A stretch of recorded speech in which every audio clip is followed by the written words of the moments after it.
Good Friday afternoon to each and every one of you. Welcome to this episode of Walking Through History.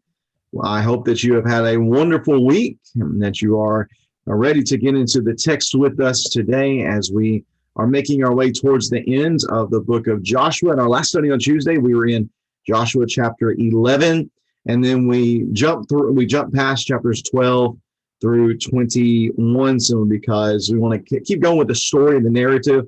A lot of the content of those chapters is just the distribution of the land that has just been conquered, as is described at the end of chapter 11. We want to keep going with the story, though, and now that the land has been conquered and the land has been divvied up, we're going to see what takes place following that here in Joshua chapter 22. Thank you for joining us today, and with us, as always, is my good friend Alan Steenestrang. Alan, thank you for being here today. I hope that you're ready. We are almost done. We've got chapter 22, 23, and 24. I think we're going to do 22 today. We'll do 23 this upcoming Tuesday. We'll take a break for Christmas and then do 24 to finish up the Tuesday following that, take a break on New Year's Day, and then we'll get back in that first full week of 2021. So long as the calendar does turn to 2021 and 2020 just doesn't keep going. The hope is to get into the Judges, begin that first full week in 2021. The Mayans missed it. They thought they thought 2012 was going to be the end of times, but it'll probably be 2020. That makes more sense now. Every time I see a meme that has, that goes from 2020 and then it's supposed to flip to 2021, it just shows 2020 continuing. I'd laugh because the idea is funny, but at the same time I cringe and just shudder at the thought of 2020 continuing on. But be that as it may, we are grateful to have the ability to study with everyone today from Joshua 22. We're going to read this text together, and we'll walk through it and make some observations. You would think that following the conquest of the land, as we read in Joshua 11, that things would be good at this point, that everybody's just be able to go home to their own land, and there are not going to be any issues, but we're going to see a pretty glaring one and a potentially very, very damaging incident here in Joshua 22. We'll read it and walk through that here in just a moment. Joshua 22, hope you have a Bible. If you don't, no worries. You can join us here as we read together from the screen. Joshua 22 and verse 1 from the Christian Standard Bible. Joshua, the text tells us, summoned the Reubenites, the Gadites, and the half tribe of Manasseh, and told them, "You have done everything Moses, the Lord's servant, commanded you, and have obeyed me in everything I commanded you. You have not deserted your brothers, even once this whole time, but have carried out the requirement of the commandment of the Lord your God. Now that he has given your brothers rest, just as he had promised them, return to your homes in your own land that Moses, the Lord's servant, gave you across the Jordan. Only carefully obey the command and the instruction that Moses, the Lord's servant, gave you to love the Lord your God, walk in all his ways, keep his commandments, be loyal to him, and serve him with all your heart and with all your soul." I believe that's an echo of the Shema from Deuteronomy chapter 6 being described here. In verse 6, Joshua blessed them and sent them on their way, and they went to their homes. Moses had given territory to half the tribe of Manasseh in Bashan, but Joshua had given territory to the other half with their brothers on the west side of the Jordan. When Joshua sent them to their homes and blessed them, he said, "Return to your homes with great wealth, a huge number of cattle and silver, gold, bronze, iron, and a large quantity of clothing. Share the spoil of your enemies with your brothers." The Reubenites, Gadites, and half tribe of Manasseh left the Israelites at Shiloh in the land of Canaan to return to their own land of Gilead, which they took possession of according to the Lord's command through Moses. And when they came to the region of the Jordan in the land of Canaan, the Reubenites, Gadites, and half tribe of Manasseh built a large, impressive altar there by the Jordan. Then the Israelites heard it and said, "Look, the Reubenites, Gadites, and half tribe of Manasseh have built an altar on the frontier of the land of Canaan at the region of the Jordan on the Israelite side." When the Israelites heard this, the entire Israelite community assembled at Shiloh to go to war against them. Verse 13, the Israelites sent Phinehas, the son of Eleazar, the priest, to the Reubenites, Gadites, and half tribe of Manasseh to the land of Gilead, and they sent 10 leaders with him, one family leader for each tribe of Israel. and all of them were heads of their ancestral families among the clans of Israel. They went to the Reubenites, Gadites, and half tribe of Manasseh to the land of Gilead and told them, this is what the Lord's entire community says. What is this treachery you have committed today against the God of Israel by turning away from the Lord and building an altar for yourselves, so that you are in rebellion today against the Lord? Wasn't the iniquity of Peor, which brought a plague on the Lord's community, enough for us? We have not cleansed ourselves from it even to this day. And now would you turn away from the Lord? If you rebel against the Lord today, tomorrow he will be angry with the entire community of Israel. But if the land you possess is defiled, cross over to the land the Lord possesses, where the Lord's tabernacle stands, and take possession of it among us. But don't rebel against the Lord or against us by building for yourselves an altar other than the altar of the Lord our God. Wasn't Achan, the son of Zerah, unfaithful regarding what was set apart for destruction, bringing wrath on the entire community of Israel? He was not the only one who perished because of his iniquity. The Reubenites, Gadites, and half tribe of Manasseh answered the heads of the Lord's Israelite clans, the mighty one God, the Lord, the mighty one God, the Lord, he knows. And may Israel also know. Do not spare us today if it was rebellion or treachery against the Lord that we have built for ourselves an altar to turn away from him. May the Lord himself hold us accountable if we intended to offer burnt offerings and grain offerings on it, or to sacrifice fellowship offerings on it. We actually did this from a specific concern that in the future your descendants might say to our descendants, what relationship do you have with the Lord, the God of Israel? For the Lord has made the Jordan a border between us, or a barrier between us. And you descendants of Reuben and Gad, you have no share in the Lord. So your descendants may cause our descendants to stop fearing the Lord. Therefore we said, let us take action and build an altar for ourselves, but not for burnt offering or sacrifice. Instead, it is to be a witness between us and you, and between the generations after us, so that we may carry out the worship of the Lord in his presence with our burnt offerings, sacrifices, and fellowship offerings. Then in the future, your descendants will not be able to say to our descendants, you have no share in the Lord. We thought that if they said this to us, or our generation in the future, we would reply, look, the replica of the Lord's altar that our fathers made, not for burnt offering or sacrifice, but as a witness between us and you. We would never, ever rebel against the Lord or turn away from him today by building an altar for burnt offering and grain offering or sacrifice, other than the altar of the Lord our God, which is in front of his tabernacle. When the priest Phinehas and the community leaders, the heads of Israel's clans who were with him, heard what the descendants of Reuben, Gad, and Manasseh had to say, they were pleased.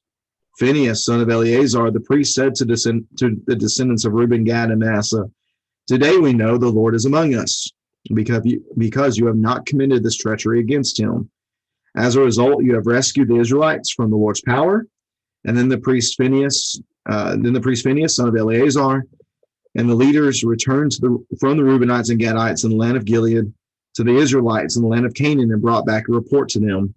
The Israelites were pleased with the reports, and they blessed God. And they spoke no more about going to war against them to ravage the land where the Reubenites and the Gadites lived. So the Reubenites and Gadites named the altar, it is a witness, or they named it witness, and it is a witness between us that the Lord is God.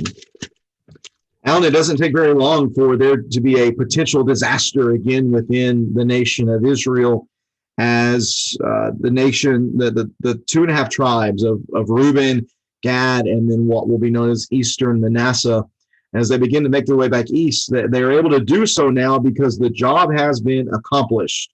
What job is it, Alan, that is being referred to here as being done? As Joshua says, you have done everything Moses, the Lord's servant, commanded you. What is being referenced here that now allows them to go back east to their homeland? Well, we've seen a couple times end of Deuteronomy, and then a couple early chapters of Joshua, even just this emphasis on reminding these 3 tribes. Okay, they've asked to have an allotment on the east side of the Jordan, Well, early in the chapters, early in Joshua, it was reminding them that they need to go with their brothers and conquer the rest of the land.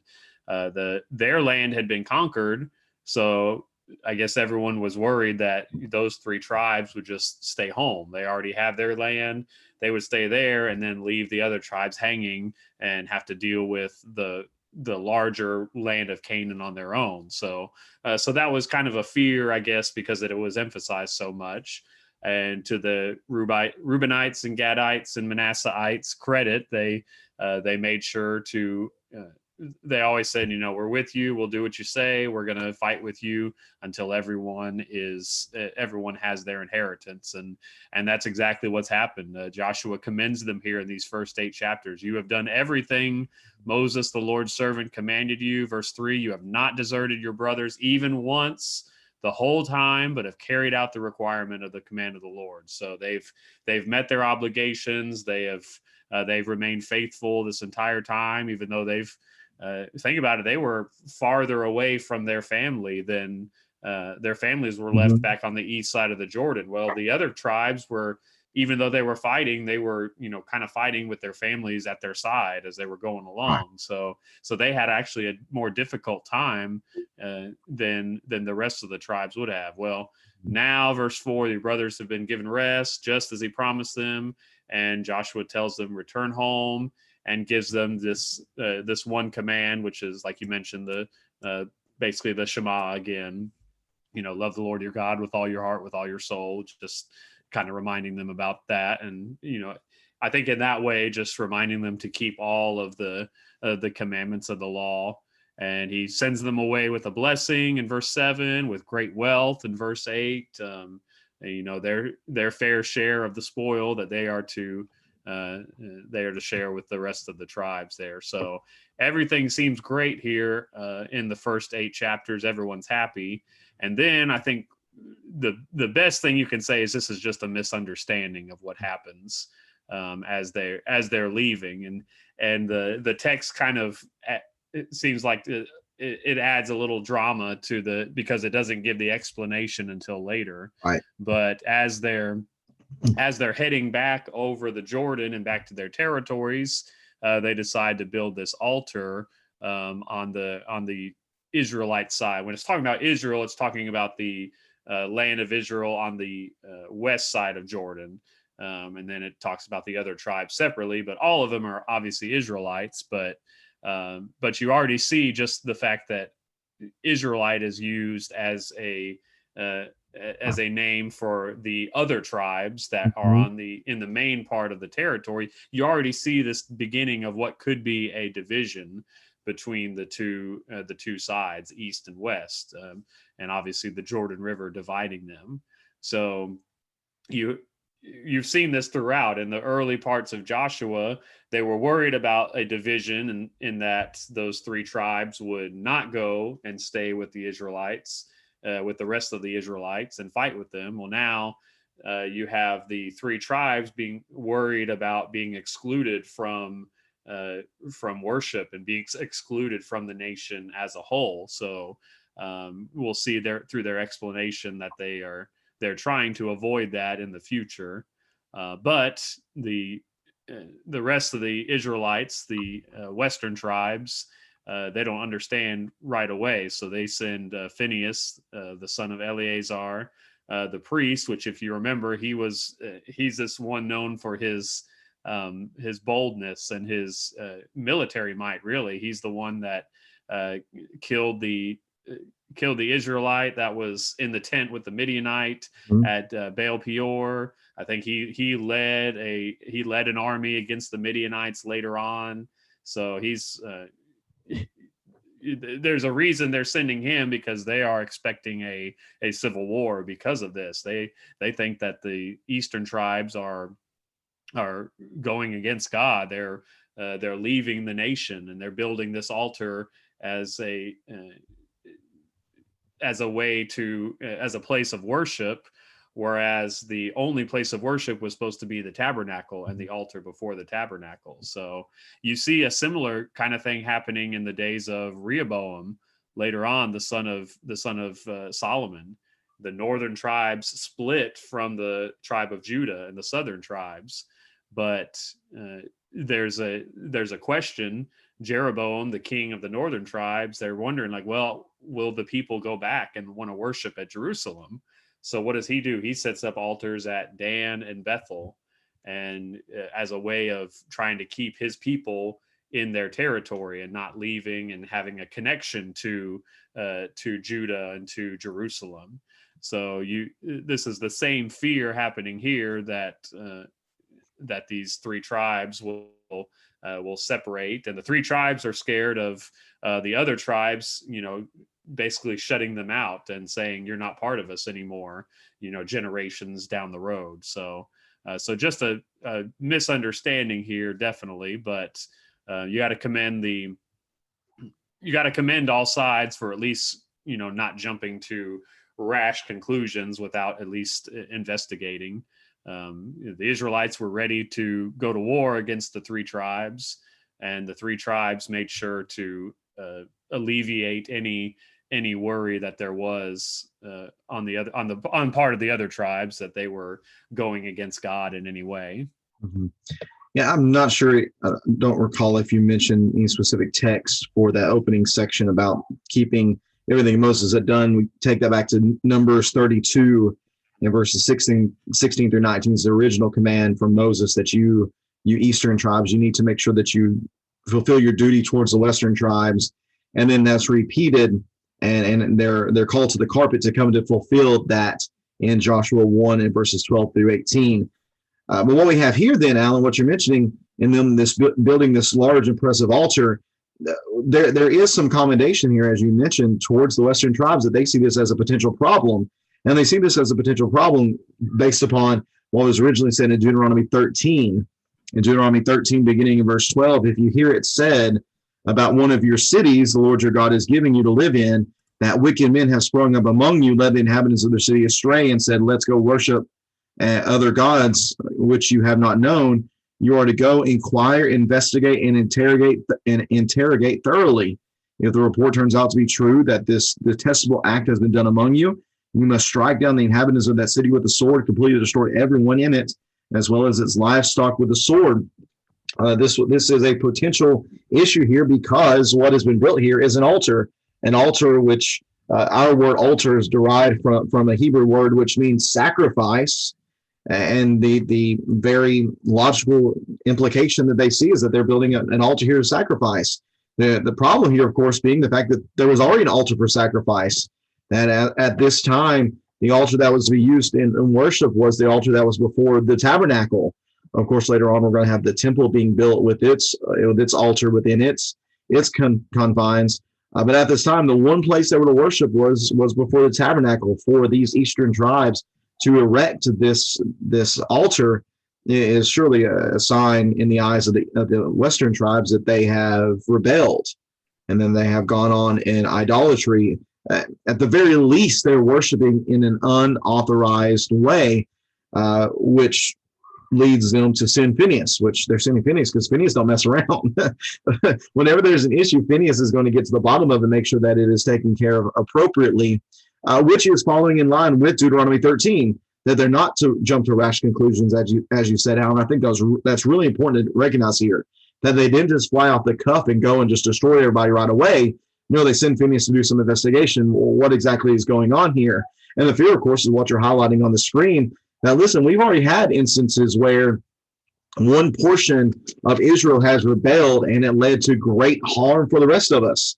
Think about it, whether it be at the iniquity of Peor in verse 17, or whether it be what Achan did in verse number 20 that's mentioned. In both those instances, there was great harm that was caused to the whole because of some actions of the few.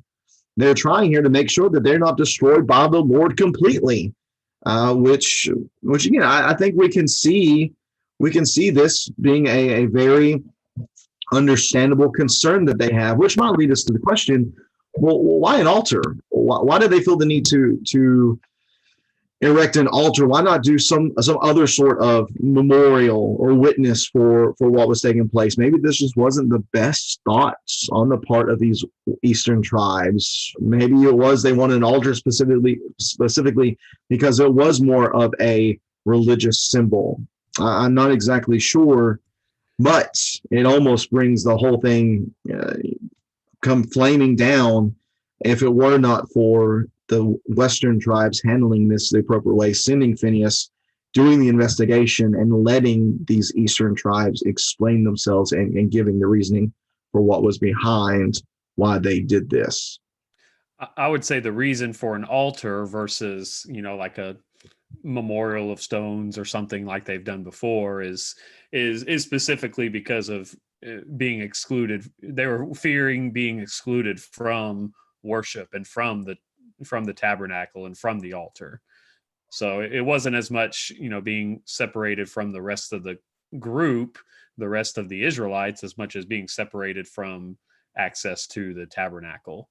So I think that's the reason for the altar instead of some other memorial there, because it mentions here, verse 24, what relationship do you have with the Lord, the God of Israel? So that's what they fear. It doesn't say, what relationship do you have with us, the people of Israel? What relationship do you have with the Lord, the God of Israel? So they're fearing being excluded from worshiping God, or from being in that spiritual state. You have no share. The Lord, they say, the Lord has made a Jordan a border. You have no share in the Lord. So that's the main fear there.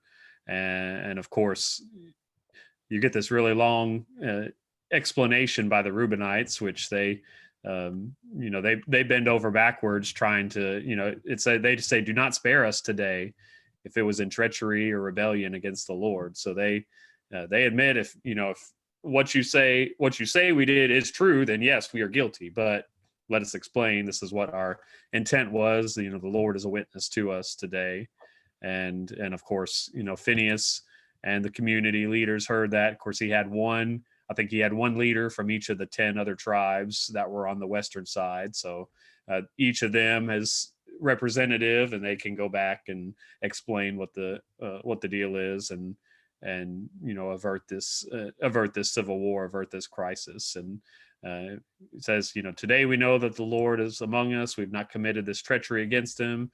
As a result, you have rescued the Israelites from the Lord's power. So this was a crisis, but it was averted, and the Israelites were pleased with the report, and they blessed God. So that altar became a witness between the two tribes, or the two sides, I guess.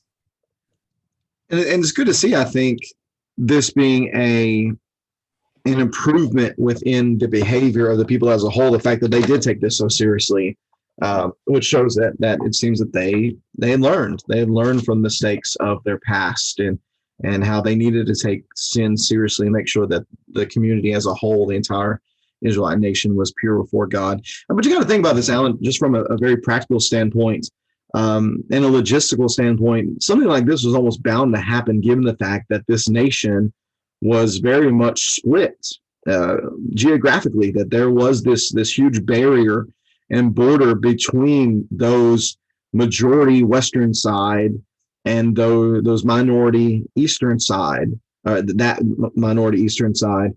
I don't think it's very surprising to think that they would feel excluded, or fear, or have the fear of their descendants and their tribe is being excluded, simply because they were on the other side of this great barrier. And maybe one of the reasons then for splitting Manasseh in half, having Western Manasseh and Eastern Manasseh, is to serve maybe as that point of continuity between the people. That it's not just Reuben and Gad are over here all by yourself, and you're feeling completely excluded from Israel, but know that you have this one half of the tribe here with you as well, and they have their other half of the tribe on the other side, and they're kind of that glue that keeps you together, so that you don't feel so excluded. I think these are very natural concerns that they were having, that they wanted, excuse me, for their future generations to not feel that disconnect, from their Hebrew brothers and sisters, and especially not that disconnect from God. being separated from those who are like them within this place. Thus, they erect this altar. And I think your explanation of why an altar, I think that makes a lot of sense. That it is a religious covenant type of symbol, a symbol between God and His people here, as a witness, as it's called. It is called this altar is called witness, or a witness between us and the Lord. Just as whenever they looked at the stones, for example, that were built up beside the Jordan, they were to remember the Lord having brought them into the land and splitting the Jordan River, giving them the opportunity to pass. Just as they remembered that, here the descendants later on down the road would see that this is a sign that that's God's people too. That it's not just us and God, but it's us and God, and also those people. They belong to the descendants of our forefathers as well. What do you have, Alan, to close out this study for us today in Joshua 22? That's pretty much it. Looking forward to wrapping up Joshua here. We've got his farewell and kind of the end of his end of the book here in Joshua 23 and 24, and then really looking forward to getting going in Judges here. So we've seen conflict and potential crises being averted, and we've seen a great deal of loyalty and faith to God, and that just seems to almost disappear by Judges chapter 1. So so we'll talk about that, and hopefully in the new year. That's right. We'll be getting into the farewell address of Joshua in Joshua 23, which Joshua 23 and 24 are probably a couple of the most well-known portions of Joshua, just because probably many of us have decorations within our house which echo the thoughts of Joshua here. As for me and my house, we will serve the Lord. Looking forward to getting to that text with everyone this upcoming Tuesday. As I mentioned earlier in the week, this upcoming Tuesday, we'll be doing Joshua 23. And then a week from today, we'll be doing Joshua 24, taking the next couple of Fridays off simply for holiday purposes, so we can be with our families, and so you can be with your families as well. Plus, it just lines up really easily for us to do that so that we can begin a new section, a new book of the Judges beginning in 2021, that first full week of 2021. Hope you can join us for that. Thank you for being here today. Hope that this has benefited you and that we have been impressed. Just take kind of a practical point away from this text, Alan. It is the importance of not jumping to conclusions. So easily we can see something that we perceive on the surface as being something that is bad, that is wrong, and we might feel the need to jump on those who we perceive as being involved in that wrong. Yet, as we see them here sending Phinehas and the delegation to investigate, it's saved everybody a lot of heartache, because it showed them that things were not as they seemed. And maybe that's something that we can take away. Hopefully it is. Actually, I believe this is something we could take away, to not jump to conclusions, but to investigate things fully, so that wrongs are not committed whenever there was not any ill intent from the beginning. Maybe we could take that away from today's study. If you're looking for a group to study with this weekend, on Sunday, we'll be meeting at 384 Pleasant Plains Road in Jackson, Tennessee at 9 a.m.